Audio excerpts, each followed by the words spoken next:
Okay, so welcome in, Dharma Boots. Um, Today I thought I would go over one of our nuns and her kind of interaction with one of the locals, um, mostly in terms of like how we perceive things. I'm kind of on a how we perceive things kick is of late, and so how this local viewed things, specific things, kind of really colored his interactions with the world, and she got the chance to show him another way of looking at things. And that's kind of what I want to do with us. It's kind of like give us that chance to say, okay, well, maybe we don't have everything figured out. Maybe it's good to take a second look and to reflect and to contemplate. Those things are, we tend to say those are pretty important. So, all right, we're going to go ahead and get started.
Namo tassa bhagavato arahato samma sambuddhassa. Namo tassa bhagavato arahato samma sambuddhassa. Namo tassa bhagavato arahato samma sambuddhassa. Buddham saranam gacchami, dhammam saranam gacchami, sangham saranam gacchami. Dutiyampi Buddham saranam gacchami, Dutiyampi Dhammam saranam gacchami, Dutiyampi Sangham saranam gacchami. Tatiyampi Buddham saranam gacchami, Tatiyampi Dhammam saranam gacchami, Tatiyampi Sangham saranam gacchami. Anatipata Brahmani param samadhyami. Adinnadana Brahmani param samadhyami. Kamesu vichachara Brahmani param samadhyami.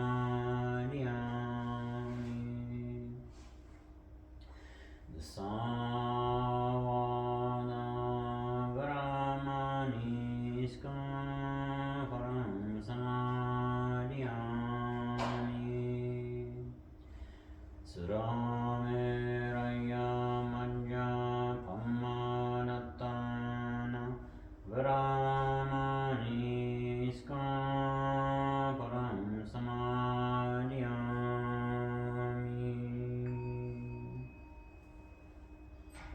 What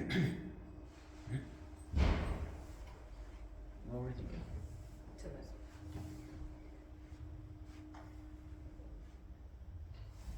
And for those at home who want to do a little bit more meditation, do feel free to do so either after the service is finished, or if you're watching after the live portion, do feel free to pause and meditate as much as you feel free, as much as you see fit.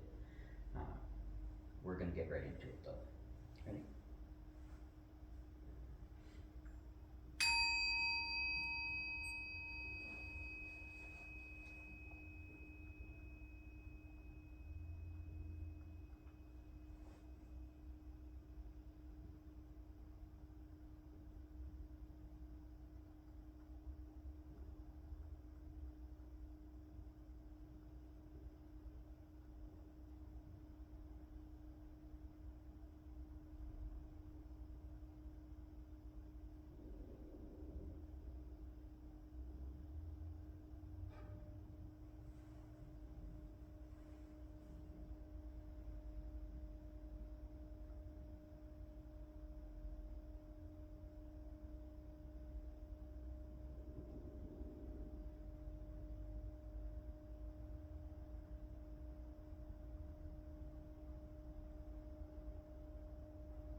So,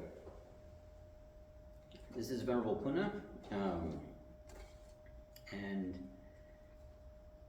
her verse is, she echoes one of the things that the Buddha had said in a couple of other contexts, and it's a very common phrase in the Buddhist world, especially when dealing with particular parts of the local culture that they were in at the time. So let's get into it and kind of see what she's talking about here. And she says, so Punna is speaking to a Brahman, a noble, somebody from one of the noble classes. And she says, I carried water even when it was cold. I still went down into the water, afraid of the sticks of my mistresses, afraid of their words and their anger. But what are you afraid of, Brahman? When you go into the water, your body shivering as if you feel the biting cold. And the Brahman answers, even though you know me, Punika, you still ask why I am doing this skillful act, blocking the fruits of evil already done. So he's going into the water for purification, right? Even though the water is really, really cold, he doesn't really want to. And he's like, this is going to be a purification thing, it's going to be a spiritual thing, I'm going to get rid of all of this negative karma, it's all good. And water's nice, but it doesn't do that. At least not according to the Buddha, and in this case, Venerable Punna. So, blocking the fruits of evil already done. Anyone who does an evil act, whether old or young, is freed from the fruits of that evil act by washing off in water. And Punna says, who told you that? Like a know-nothing speaking to a know-nothing, that one is freed from the fruits of an evil act by washing off in water. Is it that frogs and turtles will all go to heaven, and so will water monitors and crocodiles and anything that lives in the water? As will killers of sheep and killers of pigs, fishermen and animal trappers, thieves and executioners, everyone who habitually does evil? They are freed from the fruits of their evil acts if these rivers can just carry away the evil already done. These rivers might carry away all the good done too. You'll be beside yourself about that. Aren't you afraid of that, Brahman? Every time that you go into the water? And that's the thing that she's echoing one thing that the Buddha, kind of talked about quite a bit, where the local culture thought, hey, if I just go and bathe in the water and I can purify all my evil acts and I'm not going to have to worry about the karma. And the Buddha was like, no, you are responsible for the results of your deeds, right? You don't just wash them away and pretend like they're not there. You have to take responsibility for them, right? And so he uses the example of typically fish and turtles and frogs, and like if that were the case, then they would all be perfectly pure, but you consider them to not be pure, but they live in the water. Like what do you want? Like what are we talking about here, right? And so the Brahman, realizing the error of his ways, he says, when you told me, don't do it, don't let the cold strike your skin. aka don't go into the water just so you can wash stuff away. You led me, who was on the wrong path, to the path of those who are noble. Good lady, I give you this shawl that covered me when I washed in water. Let it be yours, I don't want it. And Punna says, if you fear suffering, if you dislike suffering, don't do action that is evil, whether openly or in secret. If you will do action that is evil, or already did it, you won't be freed from the suffering that comes to you, even if you jump up and run away. If you fear suffering, if you dislike suffering, take refuge in the Buddha, the Dharma that he taught, and the Sangha that has qualities like his. Develop your moral virtues that will be for your benefit. And the Brahman says, I take refuge in the Buddha, the Dharma that he taught, and the Sangha that has qualities like his. I will develop my moral virtues. It will be for my benefit. I may have been born in a Brahman family, but now I really am a Brahman.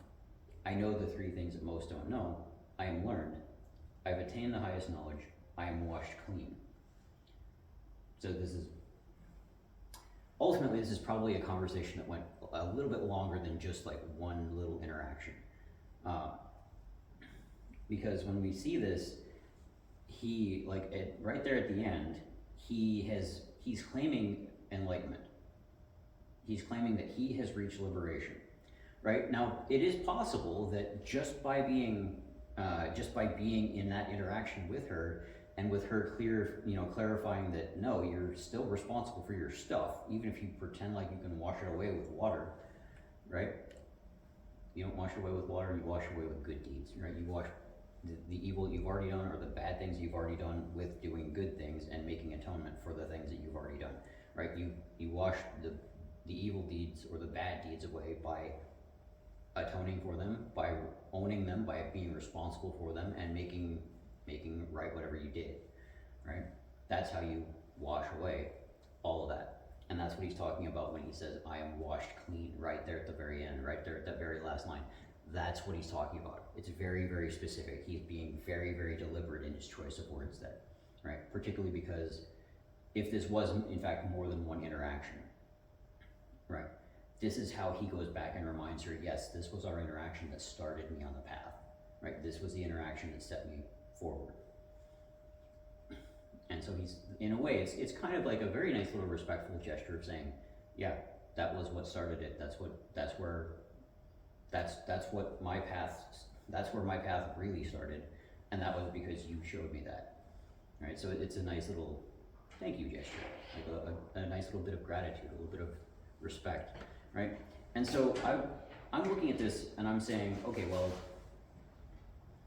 yes, it's nice to be able to sit there and say, okay, well, we don't get purified just by washing away in water. Now, we can use water symbolically as a gesture to invite ourselves to take responsibility for, and thereby wash clean the things that we've already done. The water itself is not going to do anything specifically. It is a symbol, it is a gesture that says, I plan to do this so that I can be clean, right? It's kind of a stand-in for, I'm going to be responsible, I'm going to own this so that this result will happen. Now we can do that in like a purification ceremony. I've done that a bunch of different times, serving as the conduit for the purification of others, particularly when they were the recipients of such action. And sometimes and this is where it gets kind of interesting, right? So we are the owners of our deeds. We are not the owners of others' deeds, right? Your deeds are not mine. My deeds are not yours. I am responsible for, and I have to take the right actions on my own, right? Those are my deeds, and I have to be responsible for those actions that and take ownership of those things that I have done, right? Every single one of us has to do that same thing. I can't take responsibility for somebody else's deeds because I didn't do them, right? So a lot of times when I'm doing a purification ceremony, yes, I will use water in that ceremony. And in that case, it gets a little bit interesting here, because when I'm using the water in that purification ceremony, I am not trying to say symbolically, I know that the water itself, cleansed and purified by various means, doesn't actually do anything. It's just water. It's just a substance, right? A liquid that exists. However, I also know that it is symbolic, right? And so for those who have been the recipients of somebody else's terrible deed, sometimes they will feel that deed has sullied them, that deed has made them less, that deed has made them dirty, right? And in that sense, I can say, you are not the one here who needs to be cleaned, but we're going to offer that cleansing anyway so that you can heal, right? I'm not trying to sit there and say that the water is going to take away all of the mess. I am saying that the water can help you to understand that that was not your deed, right? It was something that was done to you. You are not responsible for it. You can let that go, right? And that's a use of water in a proper context, right? So we do have these proper contexts and these improper contexts. And as we saw with the Brahman that Venerable Punna was working with, he thought he could just do whatever, right? All the things that he had done, do his selfish little things that that were going to let him do, get away with whatever he was getting away with. And he could just go into the river, wash it all off, rinse it all off, purify himself, and that was good. And it wasn't, because he wasn't taking ownership of his actions, right? And so in that context, no, that's not going to be effective. That's not going to work. Even as a symbol, the water isn't going to fix that, unless you understand that the water is a way for you to kind of symbolize taking responsibility for your actions, so that they may go away, so that they may be washed away with better actions, right? But in other contexts, especially where the individual was not the responsible party, where somebody has had something done to them, that water is a nice little gesture to say, okay, this is not yours, you do not own this, you are not this thing. We're going to wash that, we're going to let that wash away, right? And in that context, yes, we can use water as a purification tool, right, as a symbol. But we have to be clear about what we're doing with it, right? We have to be very intentional, and we have to reflect on it and contemplate what we're doing. We have to see things in different contexts, and we have to see past just the surface level, hey, it's water, it cleans stuff, right?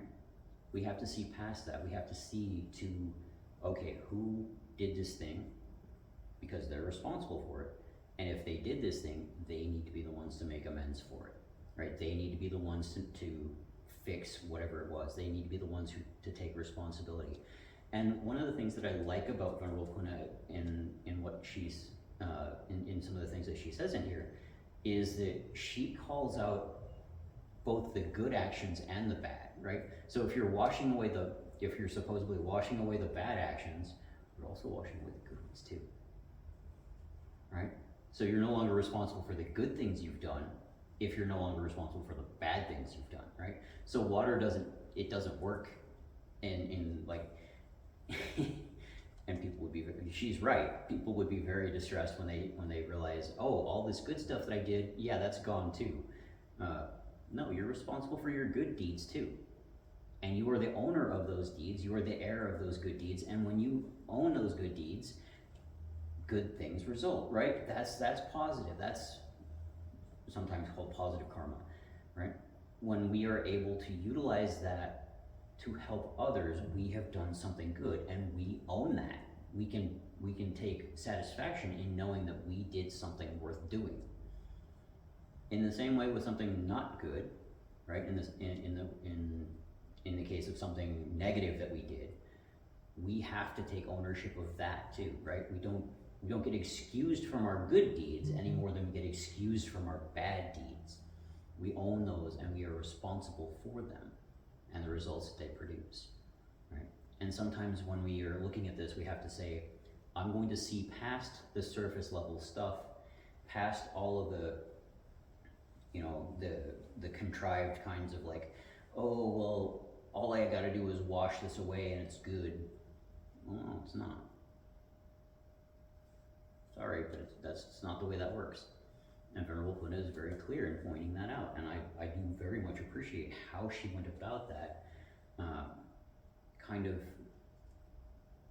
very calmly and compassionately, kind of addressing the way that this Brahman, this noble, was looking at life, looking at things, and his perception wasn't helping him. His perception was in fact ultimately causing him to do more bad things, because, oh, if I do bad things, I just wash away, it's all good. Well, murderers do that too. They can get in the river and wash off all of their stuff too, right? No, you can't, right? They're still responsible for the actions that they've done. He was still responsible for the actions that he had done. The water wasn't going to change that until he had owned the consequences of those actions. When he did, that's when he was able to progress. That's when he was able to change and to grow as a human being, and to eventually reach that state. So when he went back to talk to the Venerable Punna, at the end, he's a different person, because he has accepted all of those actions, and he has accepted that he is the one who has to address those actions. Nobody else can. He did, and he found, like, he made it to the goal. Sometimes we have to look past what we believe and start to see the things that are beneath that. Start to see beyond the perception to the reality. So, alright, I think I've probably lingered on that one. Maybe a little too long. So, we're gonna go ahead and close it out.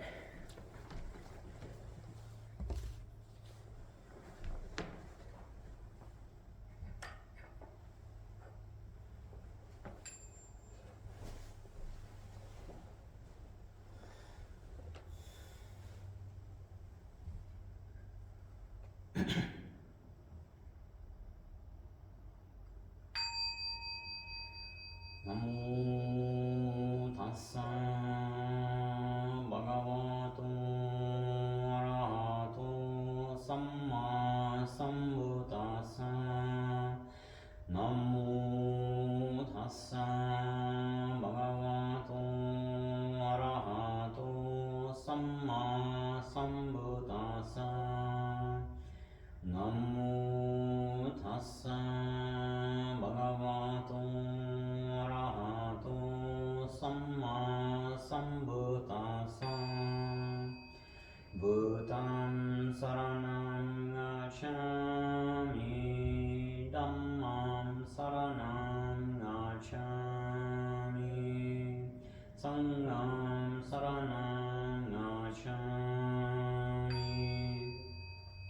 Dutiyampi Bhutam Saranam Gacchami, Dutiyampi Dhammam Saranam Gacchami, Dutiyampi Sangham Saranam Gacchami, Tatiyampi Bhutam Saranam Gacchami,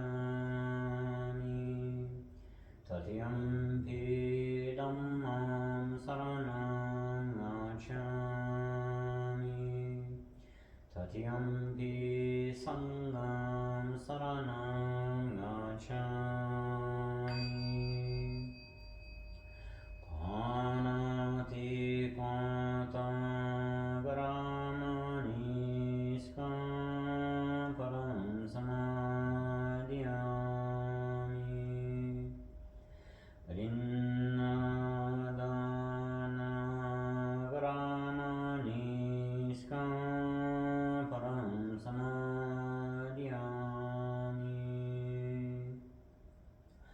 Kame Sumicha Chara Brahmani Skaparam Samadhyami,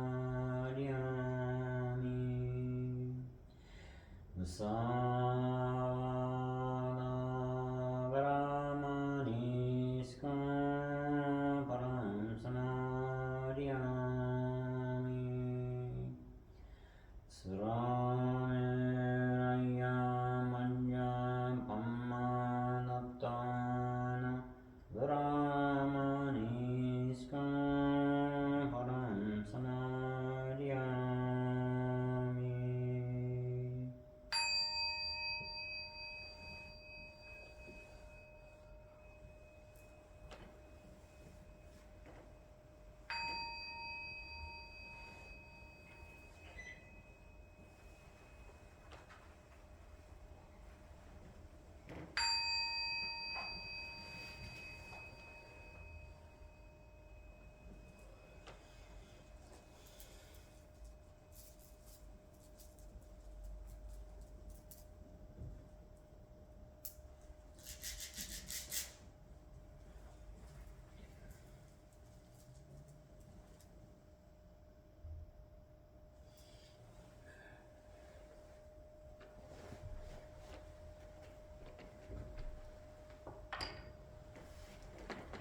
Alright, thanks for watching our boots. We'll see you guys later.